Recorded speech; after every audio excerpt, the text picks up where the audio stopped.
Hello students, फोनोस institute के YouTube channel में आपका स्वागत है। आज की वीडियो में डिस्कस करूंगा यूकेपीएससी लेक्चरर फिजिक्स 2018 के क्वेश्चंस का detail solutions in previous video. ठीक है, प्रीवियस वीडियो मैंने डिस्कस किया था पार्ट 7, जो कि उसमें क्वेश्चन नंबर 36 टू 40 में 5 क्वेश्चन मेंशन थे। तो आज की वीडियो स्टार्ट करते हैं क्वेश्चन नंबर 41 से।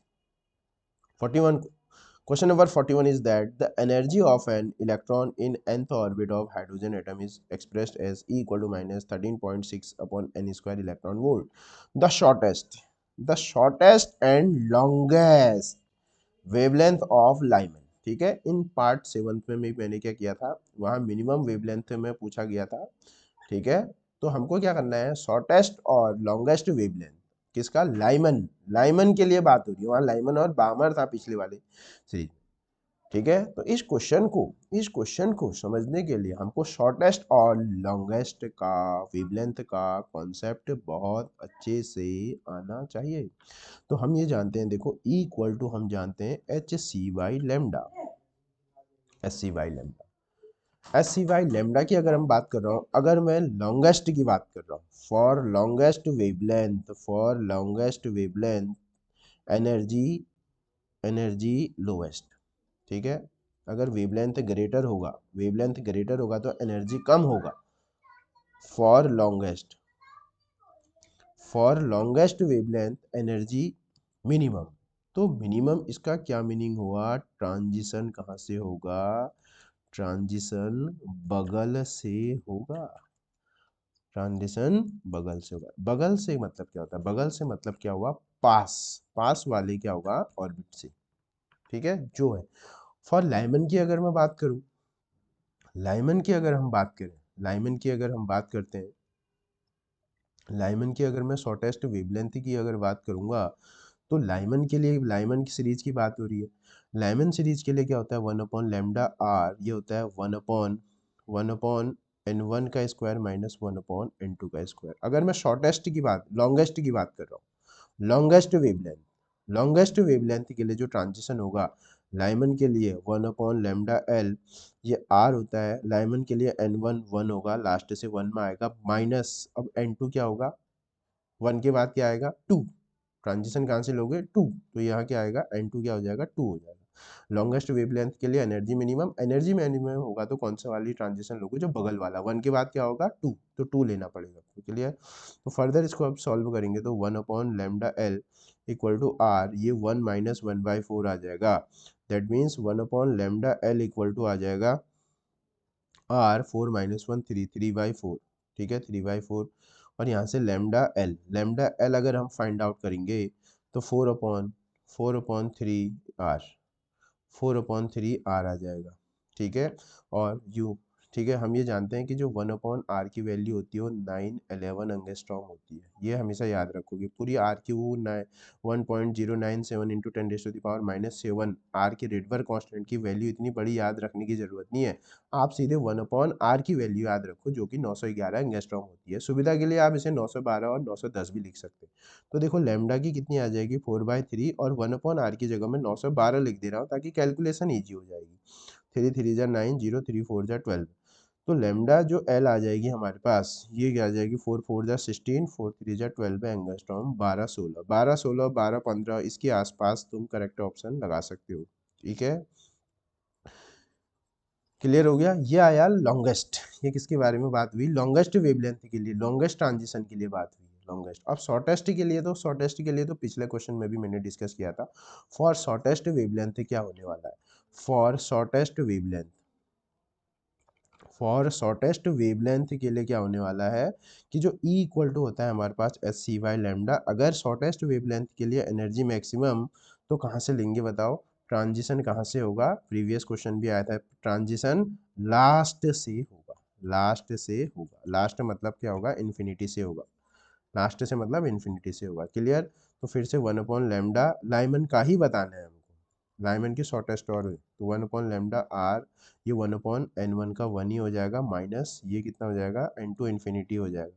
तो ये कितना आ जाएगा, 1/r इक्वल टू आ जाएगा, और लेमडा एल इक्वल टू क्या आ जाएगा, 1/r। दैट मीन्स 911 या 910 कुछ भी लिख सकते हैं वो।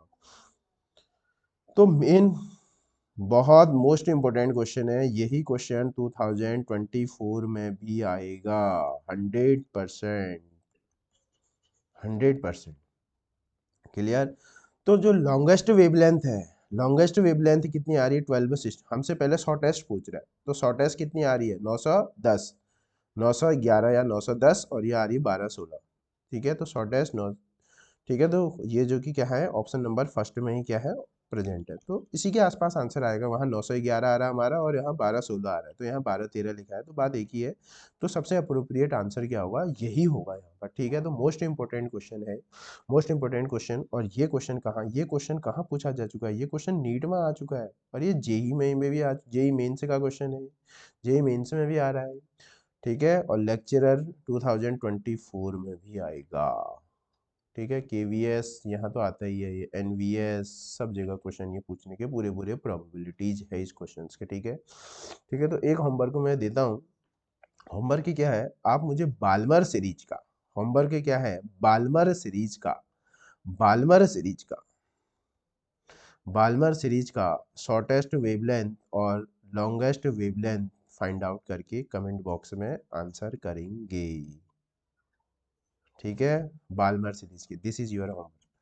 ठीक है, give your answer on comment box. Now moving on question number 42। 42 alpha particle is the nuclei of, alpha particle क्या होता है, अल्फा पार्टिकल जब अल्फा डीके होता है तो हीलियम का न्यूक्लियस क्या होता है। ठीक है, हीलियम का न्यूक्लियस अमिट होता है, मन निकलता है। तो जो अल्फा पार्टिकल क्या हुआ, डबली आयनाइज्ड हीलियम। ठीक है, nucleus of helium, nucleus of helium. ठीक है, वो ये क्या है हीलियम, तो helium is the correct answer of this question. Now moving question number 43। 43 most important question है, यही क्वेश्चन लेक्चरर 2021 में भी पूछा जा चुका है, एलटी में भी आ चुका है, एलटी 2018 का क्वेश्चन है। ठीक है, तो कोशिश करेंगे कि एलटी 2024 में भी आए। ठीक है, और लेक्चरर 2024 में भी आए, और ये क्वेश्चन अभी ईएमआरएस में भी आया था, ईआरएमएस 2024 में भी पूछा जा चुका है, तो मोस्ट इंपोर्टेंट क्वेश्चन है। ठीक है, क्वेश्चन क्या है, question is that the reverse bias applied to a PN junction. अगर हम रिवर्स बायस का मतलब क्या होता है, ये हमारे पास ये पी है और ये एन है, अगर हम रिवर्स बायस कहने का मतलब क्या होता है कि पी को नेगेटिव से और एन को पॉजिटिव से कनेक्ट करेंगे।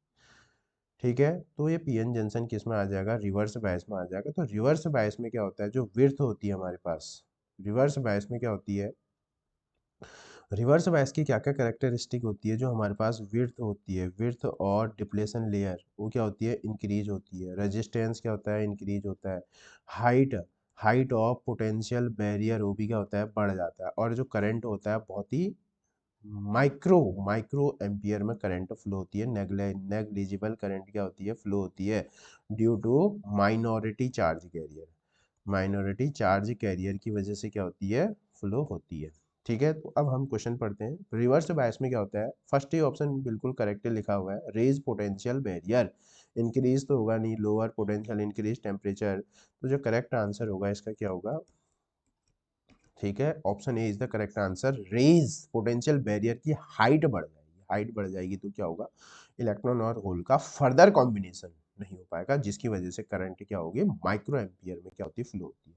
ठीक है, इसमें भी मैं एक क्वेश्चन देता हूं, अगर यही these are options are same and I am question asking in forward bias which of the following, in forward bias which of the following options are correct. ठीक है, give your answer on comment box. Getting.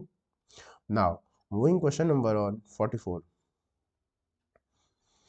Which of the following is universal gate? Universal gate क्या होता है, जिनके help से हम क्या कर सकते हैं, सारे के सारे अनदर गेट्स भी बना सकते हैं। तो एंड नॉट होता नहीं है, एंड होता नहीं है, और होता नहीं है, तो NAND, NAND gate is the universal gate, NAND gate is the universal gate. ठीक है, ये क्वेश्चन ग्रुप सी में भी आया हुआ है जीएस साइंस में। Clear, NAND gate is the universal gate. Getting. और एक और क्वेश्चन, एक और गेट होता है, एक नैंड होता है और एक और गेट होता है, उस गेट का नाम क्या करना है आपको कमेंट बॉक्स में, कमेंट बॉक्स में क्या करना है उसको आंसर करना है। एक नैंड, दूसरा कौन सा गेट होता है जो यूनिवर्सल होता है, मींस उसकी हेल्प से हम अनदर गेट से बना सकते हैं। Give your answer on comment box. Now now question number 45, the intrinsic semiconductor, intrinsic semiconductor को हम बोलते हैं प्योर भी बोलते हैं, ठीक है। प्योर मींस जिनकी कंडक्टिविटी फिक्स होती है, क्लियर। तो इंट्रिंसिक सेमीकंडक्टर में क्या होता है, ईच सेमीकंडक्टर सिलिकॉन एटम्स, ठीक है, makes covalent with neighbouring silicon atom, ठीक है। तो इसकी वजह से होता क्या है, अ फाइनाइट रेजिस्टेंस विच, ये रॉन्ग है, अ इनफाइनाइट रेजिस्टेंस तो होता नहीं है, फाइनाइट रेजिस्टेंस ये बिल्कुल सही है, विच डिक्रीज विद टेम्परेचर, ठीक है। इनका क्या होता है, फाइनाइट रेजिस्टेंस होता है, बट टेम्परेचर बढ़ाने पर सेमीकंडक्टर का रेजिस्टेंस क्या होते जाता है, घटते जाता है, ठीक है ना, क्लियर। तो C is the correct answer of this question, infinite नहीं, ठीक है। तो 45 क्वेश्चन का जो क्या होगा हमारे पास, C is the correct answer of this question, ठीक है। तो जो हमारे पास जो पार्ट 8 है, इसमें हमने 41 टू 45 5 क्वेश्चन को डिस्कस किया है। These are very important question for upcoming exam, so you get prepare for lecturer and LT 2040 exam, ठीक है। so you get most practice for this type of previous year questions, and if possible share this video on with your friends. Thank you.